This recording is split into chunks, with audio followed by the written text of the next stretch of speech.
पढ़ते हैं सर्वनाम के भेद। तो सर्वनाम के जो भेद हैं वो 6 प्रकार के माने गए हैं। सर्वनाम के 6 भेद हैं।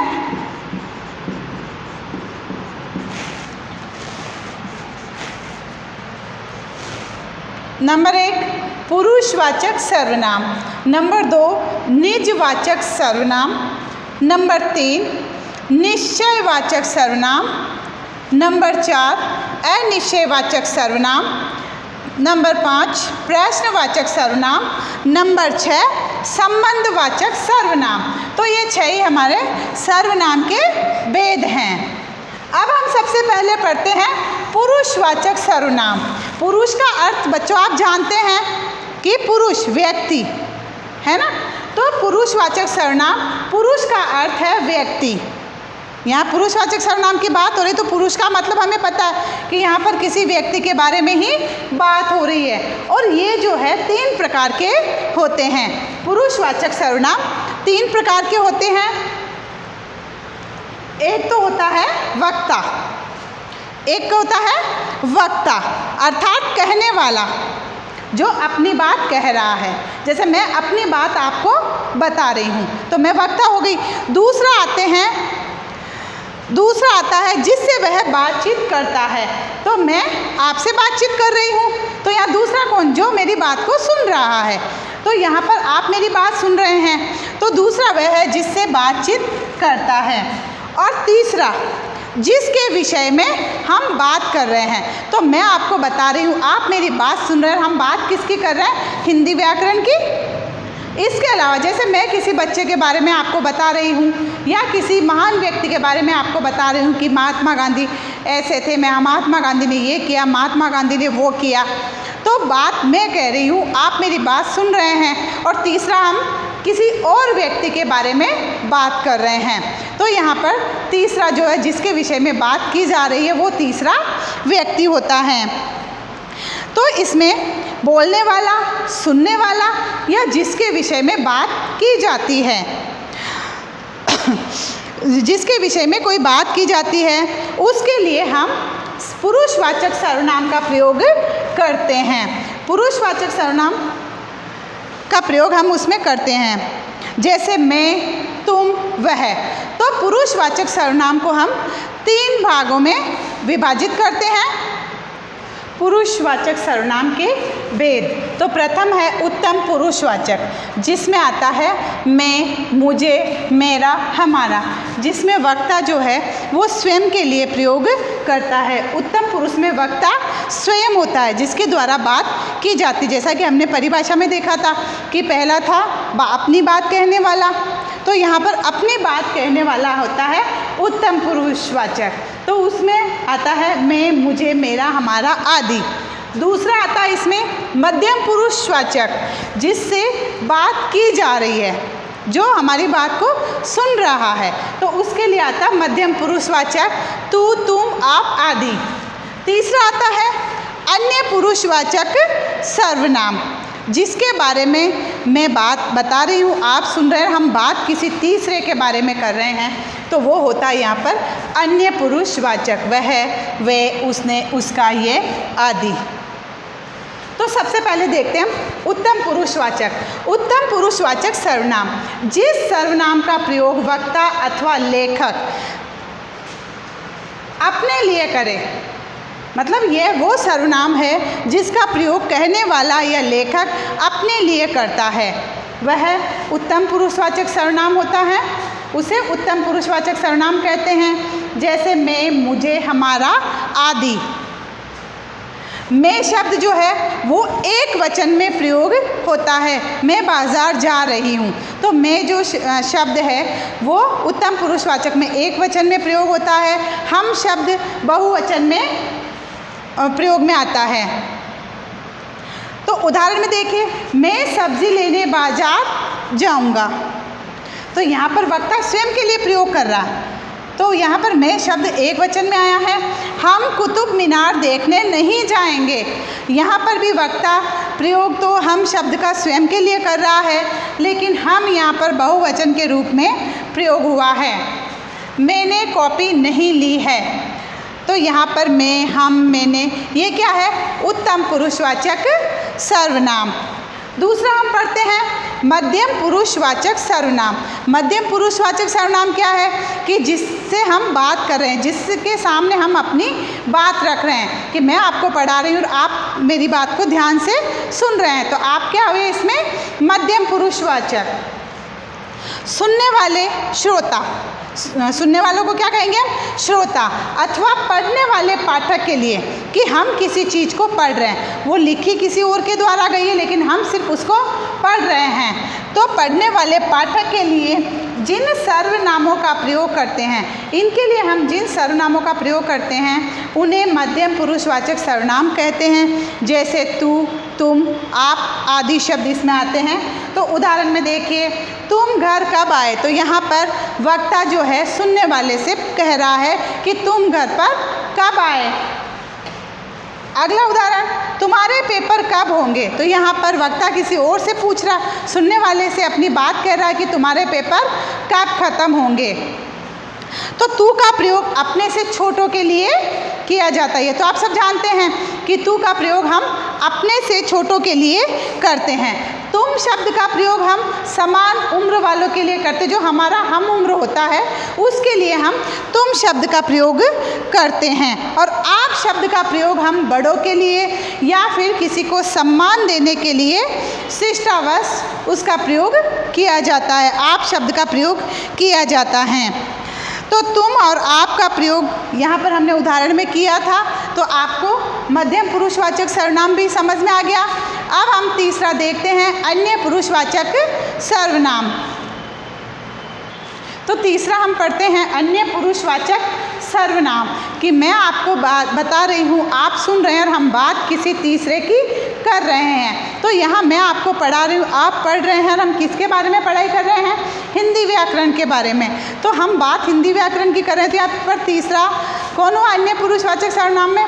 पुस्तक के बारे में, हिंदी व्याकरण। तो इसी तरह से हम किसी व्यक्ति को ले सकते हैं। मेन तो यहाँ पर व्यक्ति की बात होती है कि मैं, वक्ता कह रहा है, श्रोता सुन रहा और बात किसी तीसरे के बारे में की जा रही होती है, वहाँ होता है अन्य पुरुषवाचक सर्वनाम। तो वक्ता जिसके विषय में कुछ बातचीत करता है, वक्ता कहने वाला जिसके विषय में कुछ बातचीत करता है, जिसके बारे में बताता है, उसे अन्य पुरुषवाचक सर्वनाम कहते हैं। अब इसमें क्या आते हैं? वे, उसने, उसका, है ना, कि वे कहाँ जा रहे हैं। मैं आपसे पूछ रही हूँ कि वे कहाँ जा रहे हैं या उसका घर कहाँ है। तो यहाँ पर इन शब्दों का प्रयोग किया जाता अन्य पुरुषवाचक सर्वनाम में। तो मैं तुमको उसके बारे में बताता हूँ, जैसे भी मैंने कहा ना कि उसका घर कहाँ है, उसी तरह से उदाहरण में मैं उसके बारे में, मैं तुमको उसके बारे में बताता हूँ। तो इस वाक्य में मैं तो हुआ उत्तम पुरुष, तुम हुए मध्यम पुरुष और उसके बारे में अन्य पुरुषवाचक जिसके बारे में हम बात कर रहे हैं, कि मैं कह रहा मैं उसके बारे में तुम्हें बताती हूँ, तो हम उसके किसी तीसरे पर्सन के बारे में बात कर रहे हैं। तो यहाँ पर अन्य पुरुषवाचक कौन हुआ? जिसके बारे में हम बात करने जा रहे हैं। तो वह, वे, उसने, उसका, ये, इसने आदि शब्द अन्य पुरुषवाचक सर्वनाम के ही हैं। अन्य पुरुषवाचक सर्वनाम शब्द स्त्रीलिंग और पुल्लिंग। अन्य पुरुषवाचक सर्वनाम जो होता है वह स्त्रीलिंग में भी प्रयोग होता है और पुल्लिंग के लिए भी प्रयोग किया जाता है। अन्य पुरुषवाचक दोनों लिंग के लिए इसका प्रयोग किया जाता है। केवल क्रिया में अंतर करने से, केवल इनकी क्रिया में अंतर करने से ही सर्वनाम के लिंग स्पष्ट हो जाता है। भाई सर्वनाम शब्द दिया जा रहा है, केवल हम उसकी क्रिया में अंतर स्पष्ट, क्रिया देख लेंगे, जब ही उसमें अंतर स्पष्ट हो जाएगा कि उक्त वाक्य स्त्रीलिंग का है या पुल्लिंग का है। जैसे अभिनव गुप्ता जा रहा है या वह जा रहा है, तो जा रहा से ही हमें लिंग स्पष्ट हो गया है कि यह पर पुल्लिंग है या स्त्रीलिंग है। दूसरा, सोनल जा रही है, वह जा रहा है, वह जा रही है, तो हम केवल इनकी क्रिया से ही पता लगा लेते कि जो वाक्य है वह स्त्रीलिंग का है या पुल्लिंग का है।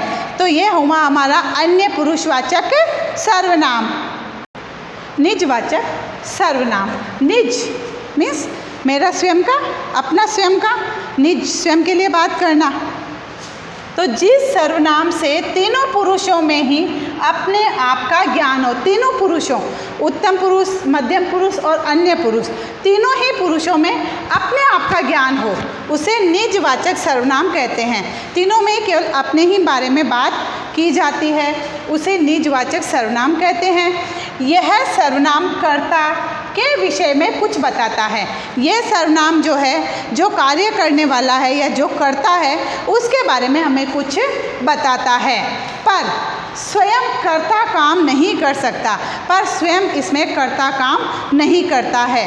केवल यह कर्ता के बारे में के विषय में या उसके कार्य के बारे में बताता है, पर कर्ता स्वयं काम नहीं करता है। जैसे मैं यह कार्य अपने आप कर लूँगा, मतलब यहाँ कर्ता क्या कह रहा है कि मैं ये जो काम है ये अपने आप कर लूँगा, दूसरों को नहीं करने दूंगा, मैं ये कार्य अपने आप कर लूँगा। तो इस वाक्य में अपने आप का प्रयोग मैं यानी कर्ता ने अपने लिए किया है। अपने आप का प्रयोग कर्ता ने स्वयं के लिए किया है।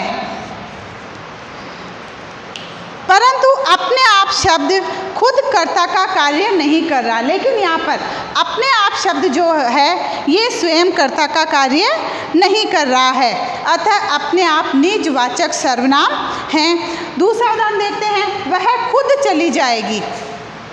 खुद स्वयं के बारे में हो गई, लेकिन यहाँ पर भी कर्ता नहीं, यहाँ कर्ता क्या है, कार्य क्या, खुद चली जाएगी, पर कर्ता यहाँ पर कार्य नहीं कर रहा है। उसी तरह से तुम अपना काम करो, मुझे मेरा काम करने दो। तुम अपना काम करो, मुझे अपना काम करने दो।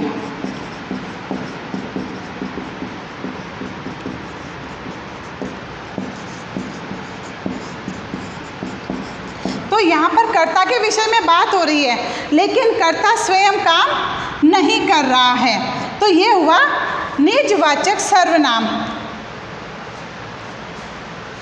तीसरा देखते हैं हम निश्चयवाचक सर्वनाम, जो हमें निश्चितता का बोध करवाता है कि कोई वस्तु है तो वह निश्चय ही हमारी है या मेरी है, जो भी, तो वो आता है निश्चयवाचक सर्वनाम में।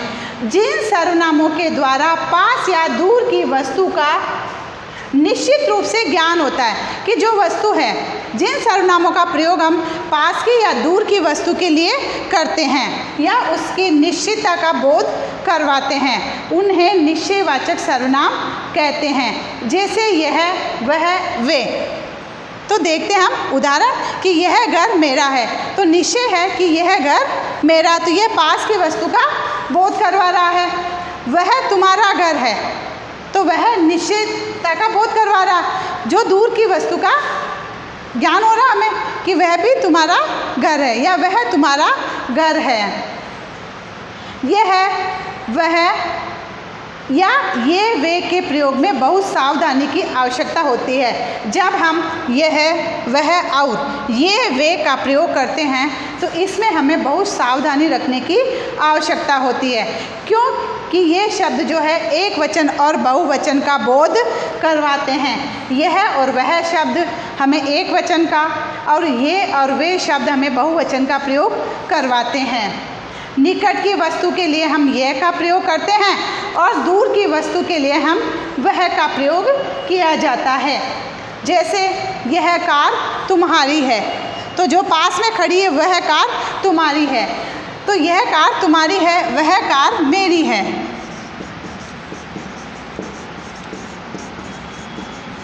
तो यहाँ पर यह शब्द पास की वस्तु का बोध करवा रहा और वह शब्द हमें दूर की वस्तु का बोध करवा रहे हैं। ये फूल कितने का है, और दूसरा देखते हैं वह फूल कितने के हैं।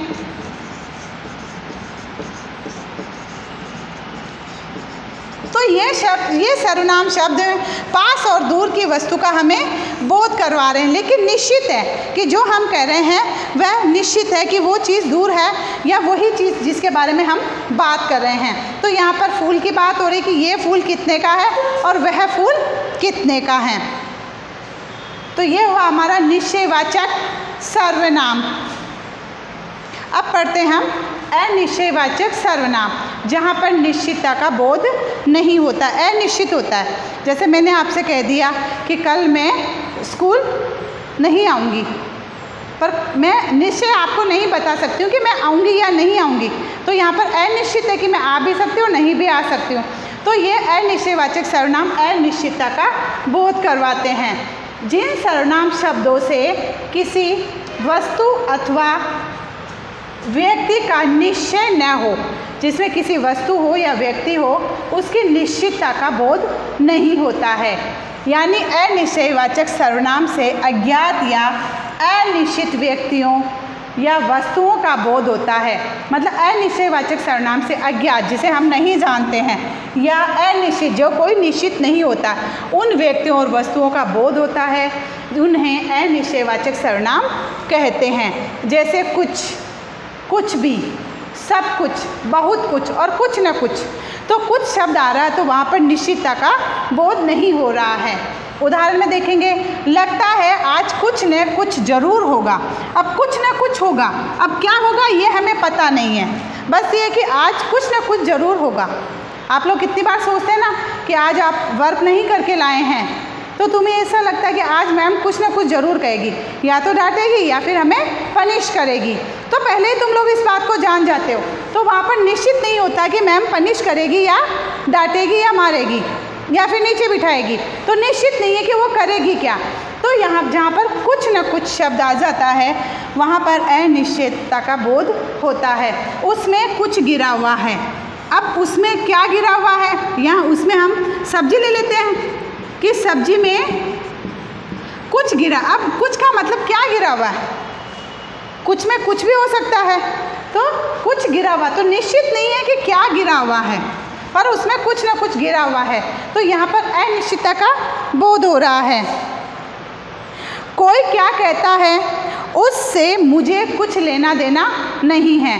कोई कुछ भी कह रहा है, उससे मुझे क्या मतलब है, मुझे कुछ भी लेना देना नहीं है। अब कुछ में वो क्या कह रहा मुझे यही नहीं पता, तो मुझे क्या लेना देना कि वो पर्टिकुलर कोई एक बात कहे तो मैं उसका जवाब दूँ। पर कुछ ना कुछ कह रहा है, तो कुछ ना कुछ में तो बहुत कुछ हो सकता है, तो निश्चित नहीं है। तो कुछ, कुछ भी, सब कुछ, बहुत कुछ, कुछ न कुछ, जो कुछ, ये सभी शब्द एक वचन पुल्लिंग है। ये शब्द क्या है, ये सभी शब्द क्या है, एक वचन और पुल्लिंग है। इसीलिए इनके साथ स्त्रीलिंग या बहुवचन का प्रयोग नहीं कर सकते। इसीलिए हम इनके साथ बहुवचन या स्त्रीलिंग का प्रयोग नहीं कर सकते हैं। गलत, मैंने बहुत कुछ देखे हैं, ये गलत है, मैंने बहुत कुछ देखे हैं। इसका सही क्या होगा कि मैंने बहुत कुछ देखा है, ये सही शब्द हुआ आपका। जो कुछ और कुछ न कुछ का प्रयोग नकारात्मक में नहीं हो सकता। कुछ और कुछ न कुछ शब्दों का प्रयोग, कुछ और कुछ न कुछ का प्रयोग हम नकारात्मक शब्दों के लिए नहीं कर सकते हैं। जैसे आज कुछ न कुछ नहीं होगा, नकारात्मक शब्द हो गया। आज कुछ न कुछ नहीं होगा, नहीं शब्द आ गया, तो ये नकारात्मक शब्द हो गया, तो ये सेंटेंस आपका गलत है। आज कुछ न कुछ होगा, सकारात्मक में हम इन शब्दों का प्रयोग करते हैं। कोई का प्रयोग स्त्री और पुरुष दोनों के लिए दोनों ही वचनों में, दोनों लिंगों और वचनों में किया जाता है। कोई गाती थी, कोई रोती थी, है ना, ये सही है कि कोई गाती थी, कोई रोती थी, तो दोनों ही लिंगों में और वचनों में इनका प्रयोग किया जाता है। कुछ शब्द का प्रयोग किया जाता है, कोई शब्द का प्रयोग इसमें किया जाता है कि कोई गाती थी और कोई रोती थी और वहाँ कोई जा रहा है, तो यहाँ पर हम इन शब्दों का प्रयोग कर सकते। तो ये हुआ हमारा अनिश्चयवाचक सर्वनाम। इसके आगे हम पढ़ेंगे प्रश्नवाचक सर्वनाम